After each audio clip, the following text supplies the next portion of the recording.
Hi folks, thought I'd make a video today because I've got a shout out to do, and I wanted to show you a few things I've been working on.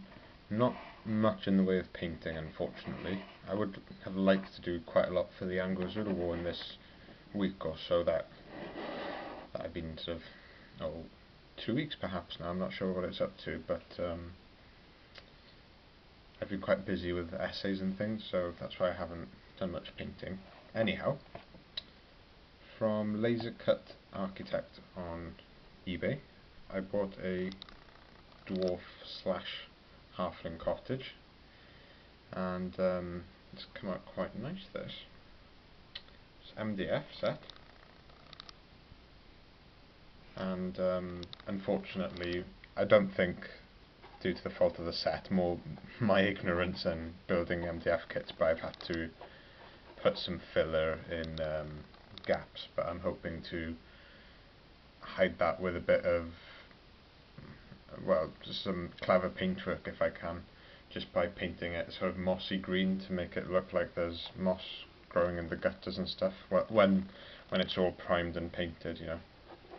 So I think for the stone texture I'll go for like a stone grey, and someone told me that it's worth, with MDF kits, I haven't actually painted one up before, properly anyway, that you should really prime by can and then go in with either your house paints or your Vallejo and all that, acrylics. So nice little set that. Just to give it a bit of scale, that's the Welsh Warlord that I've done recently. So it's not, I suppose it's quite small for a sort of Norse type dwelling, but I would definitely recommend it if you've got some more fantasy things like dwarves or goblins or something. I'm not sure. Anyway, I'm rambling a bit. I've also got a shout to do for James, Welsh Wargaming. If you could go and check him out, he's one of my mates down the club in Cardiff. We've got a historic offshoot of the Vale Renegades Wargaming Club. They're more Warhammer, but we're the area's sort of history club. Especially for bolt action, really. There isn't the older guys, Ken and all them, but they're more sort of die-hard historics, quite sort of traditional wargaming, like Art de la Guerre and Saga and stuff. So I do have some games with them, but this is more of my regular club. So please do go and check out James's channel. It's called Welsh Wargaming, and he's done 2 videos so far, and I was hoping that you could pop over and check out his videos on YouTube, just to give him, well, a head start basically, and just so to get the ball rolling. Yeah, it's tricky to get traction, I think, with YouTube, so that you're noticed, you know what I mean? So yeah, he's doing the 8th Army, whilst Adam down the club is doing the Africa Corps. So I'd really go and check out their stuff, guys. We're also going to be doing some bat traps for bolt action soon, he was saying. And moving on now, we've got the Welsh Warlord that Lee kindly sent me a whiles back. I'm not sure if I'm going to call him finished or go in with a few extra highlights. Really happy with him though. Just in terms of, well, he's a lovely figure. Gripping beast, I believe. I've tried to freehand the shield, but as VK and a couple of other people have said recently, close-ups can be unforgiving. But yeah, happy with him really. He's going to look the business as a Saga Warlord.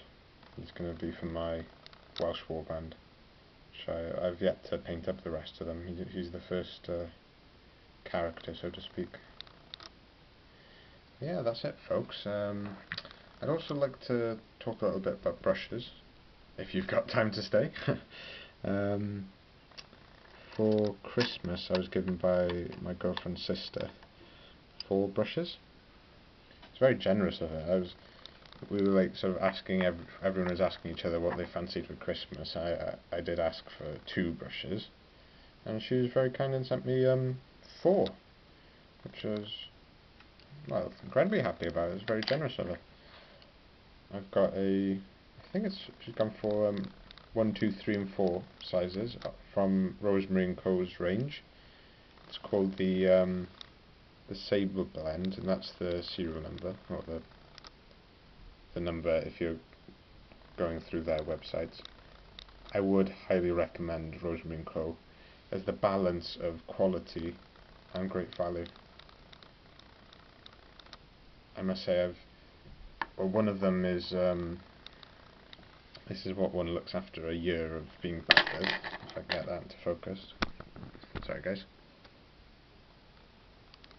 And it's not completely dead now. I've looked after it with brush soap and stuff. That's a year of being pretty much my sole brush. All the detail work, and it's come to the end of its life now perhaps, but I'm very glad to get 4 more of these. So yeah, if you want a good reliable brush, probably better than the Army Painter ones and that kind of level. They're a sort of mid-range brush, but they're not as expensive as your Kolinsky Sable. They're very nice sort of middle lane brush, and it was very generous that she sent me the 2 and 3 as well, but the mainstay is going to be your 0 and 1 really. 0 is fantastic for detail, 1 can handle detail, but 1 is also great for base coating, layers, so I'm just chuffed to bits with those brushes. That's going to keep me going all year, almost certainly.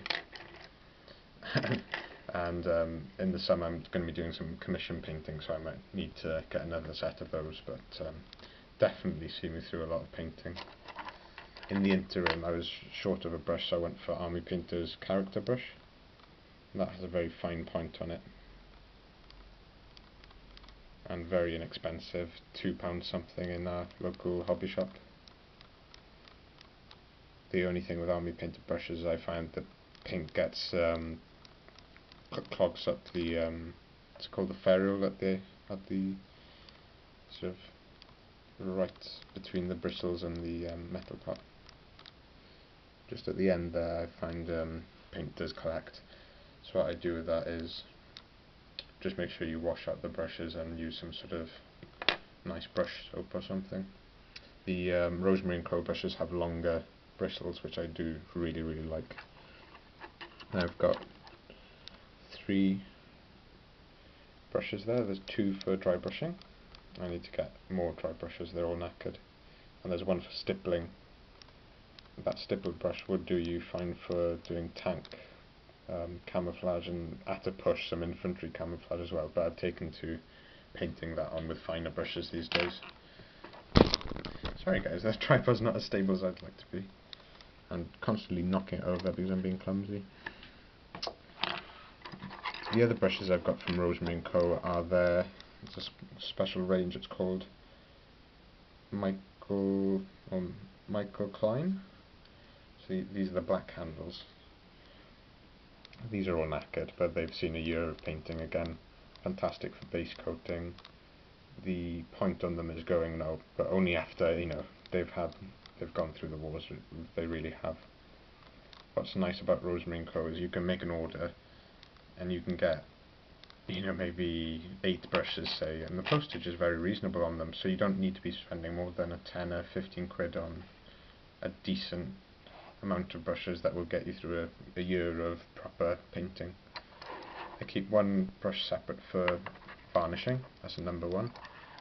There's 1 brush I like to use for metals, because I don't like to contaminate metals with my normal acrylics. It's just a small knackered brush. 8 then, size 8, oh sorry, size 6 I use for PVA, basing, big head on that, yeah, just to do my sort of arts and crafts type things. And I've got 1 for shade, which is a size 3, and size 2 for varnishing. So that's that, folks. They were all just, they're called golden maple, but they're nothing special really, I just got them on eBay. those what is nice about these ones. Sorry about the focus in today's video, folks. They've got nice triangular grips on them, which you'd think I'd miss on the Rosemary & Co handles, which are very slim, but I don't. They're just a different style of brush. I quite like having a fine, slim brush handle, which are different to the Army Painter ones again, which are entirely triangular. So that's it for today, folks. I'm glad that I got to put a proper video out for you. I'll be painting a bit haphazardly this month because I'm so busy with university, and I've got some interviews coming up. So I will speak to you soon, and please do go and check out James's channel. It's called Welsh Wargaming, and he's got lots of 8th Army stuff painted up recently. Okay, hope that wasn't too rambly for you folks. Okay, ta-da.